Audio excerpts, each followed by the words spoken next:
நாமக்கல்லில் chicken rice சாப்பிட்ட முதியவர் உயிரிழந்த விவகாரத்தில் அதிரடி திருப்பமாக இந்த விவகாரத்தில் பேரணி பூச்சிக்கொல்லி மருந்தை உணவில் கலந்தது தெரிய வந்திருக்கிறது. முக்கிய செய்தியாக பார்த்து கொண்டிருக்கிறோம்.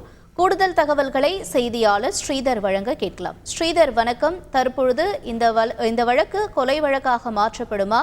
இந்த வழக்கு தொடர்பாக இந்த பேரன் என்பவர் கைது செய்யப்பட்டிருக்கிறாரா? என்ன நிலவரம்? நாமக்கல் அருகே உள்ள கொசவம்பட்டியை சேர்ந்த லாரி டிரைவர் சுரேஷ், இவரது மூத்த மகன் பகவதி, வயது 20. இவர் புதுச்சத்திரத்தில் உள்ள தனியார் பொறியியல் கல்லூரியில் படித்து வருகிறார். கடந்த 30ஆம் தேதி நாமக்கல் பேருந்து நிலையம் எதிரே உள்ள தனியார் ஓட்டலில் 7 சிக்கன் ரைஸ் பொட்டலம் வாங்கி கொண்டு வீட்டில் உள்ள தனது தாயார் நதியா, வயது 40, இதனைத் தொடர்ந்து தேவராயபுரத்தில் வசித்து வரும் தாத்தா சண்முகம் மற்றும் அவருடைய குடும்பத்தினருக்கும் சிக்கன் ரைஸை பகவதி கொடுத்துள்ளார்.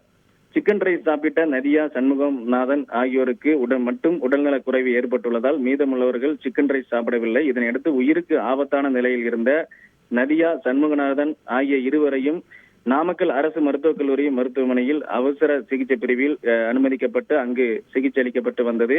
முன்னதாக சிகிச்சைக்கு வந்த 2 பேரும் வாயில் நுரை தள்ளியபடி வந்தனர். எனவே அவர்களுக்கு உணவு ஒவ்வாமையில் பிரச்சனை ஏற்பட்டு இருக்க வாய்ப்பு குறைவு எனவும் சாப்பாட்டில் விஷம் கலந்து இருக்க வாய்ப்பு இருக்கலாம் என மருத்துவர்கள் தெரிவித்திருந்தனர். இதே போல அந்த ஓட்டலில் கடந்த 30ஆம் தேதி சுமார் 100 பேர் சாப்பிட்டுள்ளனர். ஆனால் அவர்களில் 2 பேருக்கு மட்டுமே உடல்நிலை பாதிக்கப்பட்டதால் உணவு பாதுகாப்பு துறையினருக்கும் சந்தேகம் எழுந்தது. அதாவது உணவில் எந்தவித குறைபாடும் இருக்க வாய்ப்பில்லை என தெரிய வந்தது. இதனையடுத்து கடந்த 1ஆம் தேதி ஓட்டலில் ஆய்வு மேற்கொண்ட ஆட்சியர் உமா சம்பந்தப்பட்ட ஓட்டலுக்கும் சீல் வைக்க உத்தரவிட்டார். இதனைத் தொடர்ந்து ஓட்டலுக்கு உணவு பாதுகாப்பு துறையினரும் சீல் வைத்தனர். சிக்கன் ரைஸ் விவகாரம் தொடர்பாக விசாரணை நடத்த மாவட்ட ஆட்சியர் உமா நாமக்கல் நகர போலீசாருக்கு உத்தரவிட்டார். இதனையடுத்து ஆய்வாளர் சங்கரபாண்டியன் தலைமையில் சிக்கன் ரைஸ் உணவு மாதிரி எடுத்து சேலம் உணவு பகுப்பாய்வு கூடத்திற்கு அனுப்பி வைக்கப்பட்டது. இதற்கிடையே உயிருக்கு ஆபத்தான நிலையில் சிகிச்சை பெற்று வந்த கூலி தொழிலாளி சண்முகநாதன் நேற்று இரவு சிகிச்சை பலனின்றி பரிதாபமாக உயிரிழந்தார்.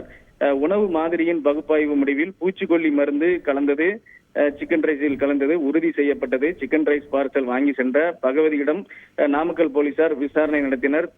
உணவில் பூச்சிக்கொல்லி மருந்து கலந்ததை பகவதியும் ஒப்புக்கொண்டார்.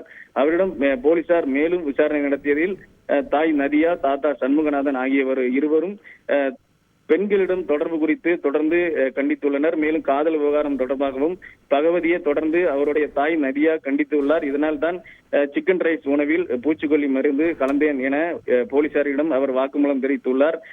இதனை அடுத்து போலீசார் பகவதி கைது செய்து வழக்கு பதிவு செய்துள்ளனர். பகவதியை நீதிமன்றத்தில் ஆஜர்படுத்தி அவரை சிறையில் அடைத்துள்ளனர். விவரங்களுக்கு நன்றி ஸ்ரீதர். செய்திகளை உடனுக்குடன் தெரிந்து கொள்ள உடனே சப்ஸ்கிரைப் பண்ணுங்க.